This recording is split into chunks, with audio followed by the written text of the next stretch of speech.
And welcome back to the Loss Prevention News Network. I'm Joe LaRocca. We're broadcasting just outside the National Retail Federation's big show in New York City.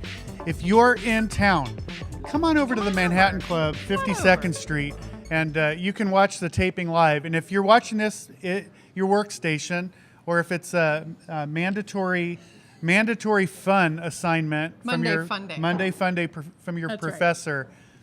Tweet over your questions. You can send them to me at LaRocca J or over to Amber at My Calibration. We've had some good ones today. We have. You know, we're thrilled to have our next guest, a veteran in the retail industry, someone who's now a service provider and just a wealth of knowledge about all things retail and loss prevention. I'll let Amber do the introductions. Ed Wolfe, welcome back to the hot seat. Thank you very much. It's great to be here. We have had some good PSAs. I think we have. I know. Now we've pulled in Joe to our little web of PSAs, right? We did one on identity theft, right? To where we all discovered that you carry your Social Security card in your wallet. I now carry it in my shoe. Because I have to have it close by. Well, Joe and I have a couple of questions, and then we'll do something serious at some point. But until I doubt that. This ship has already left port. It's well on its way. Yeah. But it's very important. This is important. Almost as important as our identity theft spot. Okay? Joe and I were discussing, when is it appropriate to start referring to yourself in the third person? Wow. Joe thinks it might be appropriate at this moment. Well, actually, Amber's not sure. When they asked Ed to come up here and start to talk to you guys, I was confused as to who they were talking about. I don't think it's appropriate until after you're dead. Oh, really? Yeah. Oh. Or until you've left retail. What if you just lose it? I mean, if you just are having a really bad day, and it's one of those days where you're not that far from crazy. Like, you can see it from where you sit. I've had some of those days in my life. Don't judge me. No. Amber doesn't like judgment. That's not a long shot. Joe That's a feels short putt. Joe feels he might be coming out of the safe space. We're talking about the safe trust tree where everyone sits. That if you start being yanked out of there, you might have to go third person. We think that might be valid. He's sitting out on the limb right now. Yeah, he's on the limb. So third person might be important. He was talking about interviewing someone. Now, did you mean like for theft? Like it was like an interrogation? Or that's probably what you meant. Which interview? When the guy started referring to himself in the third person. No, we were talking earlier about this candidate job interview. I was conducting with an LP leader, prospective LP leader, and this person, it's a fairly long commute into the office, and started referring to himself in the third person. Right? Hypothetical name is Bob. Bob thinks he could handle that traffic. You know, I interviewed Bob at one time. He did the same thing to me. The question truly is, did you hire him? No. When Bob starts doing something like that, what you do is you start thinking, okay, how can I back out of this interview? Tactfully. Because not only that, and not only would he not be a good employee, but he's going to also talk to HR. Right. And they would smoke him too. So. Right. Yeah, that's true. I was second round. And round one, I don't believe Bob had that sort of conversation, but yeah. Phew, that's tough. Good thing you brought it out now. Yes, right? Exactly. You got to keep your crazy in a jar. So it goes back to a central question: is when should you do that? Yes. And I think you never should do it. Never. We've got the first legitimate answer here. We'll take that. We'll take that as the rule. Yeah.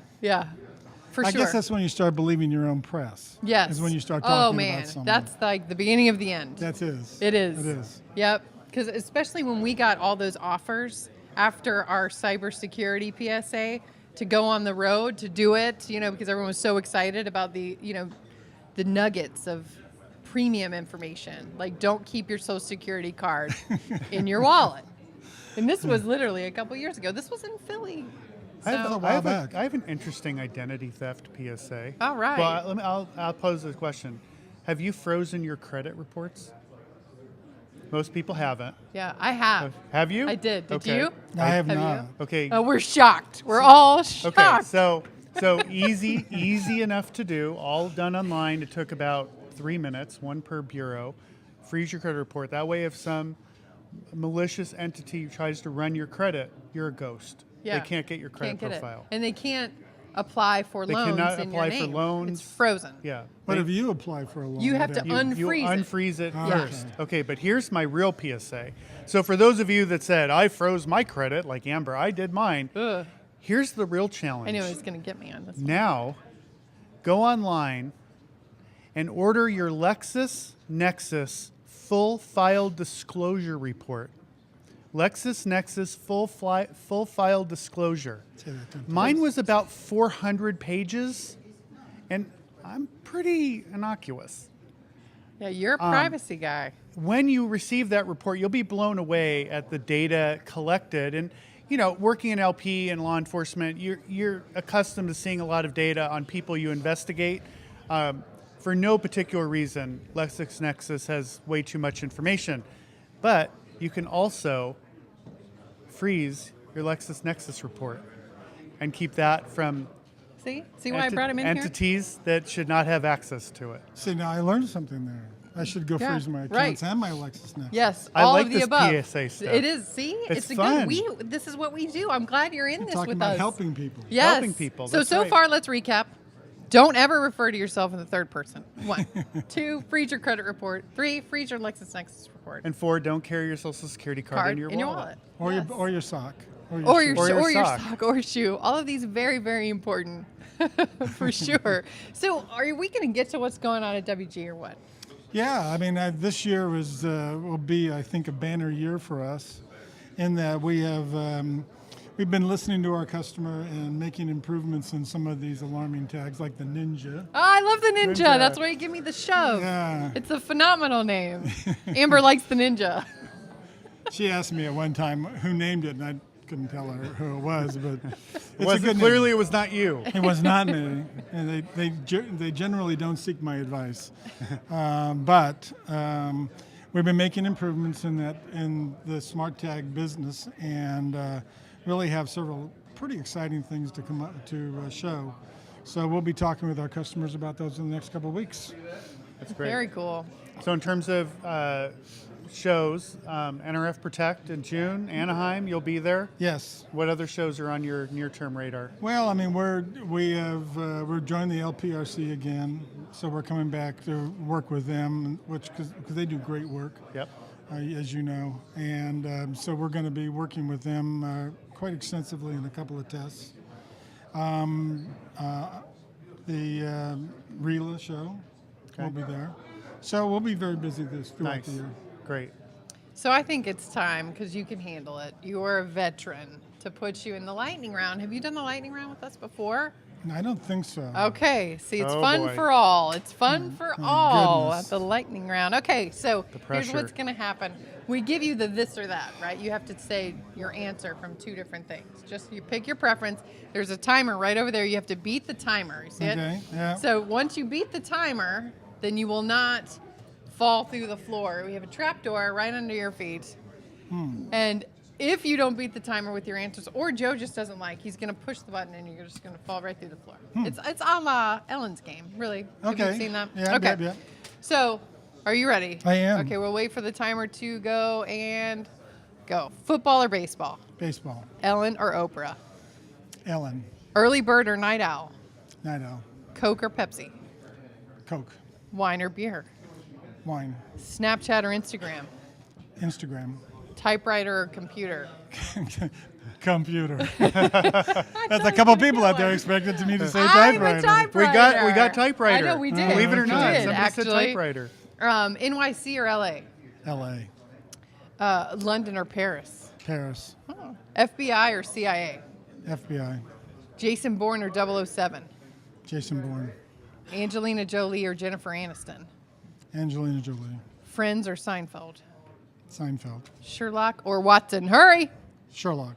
And he's made it. Oh, We haven't had good. anybody fall through the trapdoor today, which is so frustrating. No trapdoor and no Because buckets I would of like slime. that. Yeah. We're all wondering what's below. Yeah. You fall right out on the street of New York. It's very entertaining. It's cold. That's cool. Well, you did well in the lightning round. Well, thank you Ed. very much. Yes, we'll have to have you back. I'll be happy to come back.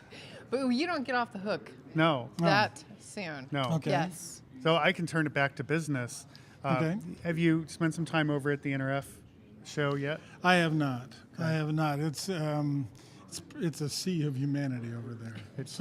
I'm waiting for it to. It's kind of like going to Disneyland just before a holiday. I mean, it's very crowded. So I have not yet. I plan to go tomorrow. Okay. And what's on your agenda? What sort of technologies are you interested Well, in seeing? I want to see the mobile scan and pay technology, how that works, how it really works, and not what people think it is. And so that's really what my interest is, because that whole process, which I think will be great. It would be difficult for us to maintain. The retail business maintain it, so it'll be interesting to see. Yeah. So I've got a question, completely unrelated. I interrupted you. Do you have another business question? Okay. Carry on. Okay. Joe thinks it's okay to proceed. So I'm always interested in this question, and you guys have no idea what I'm about to say, but it's always interesting to me the answer to this. And it's one of those where if you could select anybody to have lunch with, dead or alive, who would it be? To both of you. Wow. You could select anybody that you could, historic figures even, right? Talking about that has ever lived, they're dead or alive. Who would you have lunch with? I'd say JFK. Oh, really?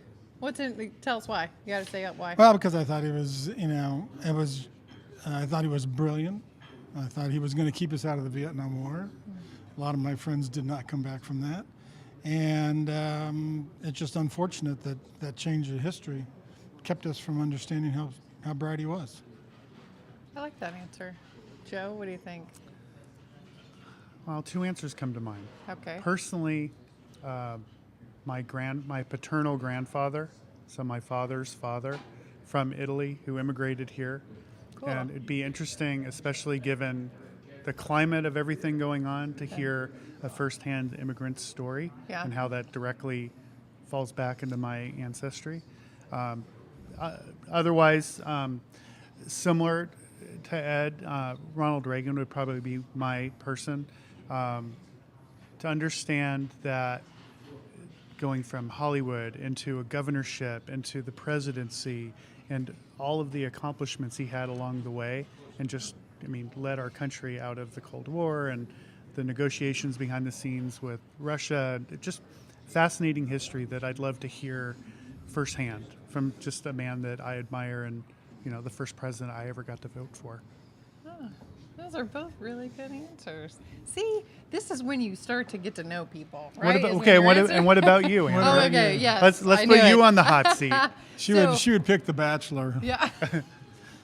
Come on. Right? That's what you think? Well, we're talking No. business and you're talking. Oh, well. I'm talking. Okay, fine. Okay, Colton. okay. No, I'm just kidding. That's stupid. See, she knows the name of the guy. Only because it's just, I have the I Hate the Bachelor fan club. I started that. Okay, we only have 15 seconds or the so bucket it would of be- slime's going to fall. So my grandmother, my mother's mother. That's who I would have lunch with for sure. So, Is she still alive? no. That's unfortunate. Yes. So I'd love to talk to her again. That would be my one. But to that end, we are now going to leave this meaty quick take. Thank you so much Thanks for being joining here, us. Ed. My We're going to pleasure. pass it back over to Gus Downing. Thanks so much for watching LPNN.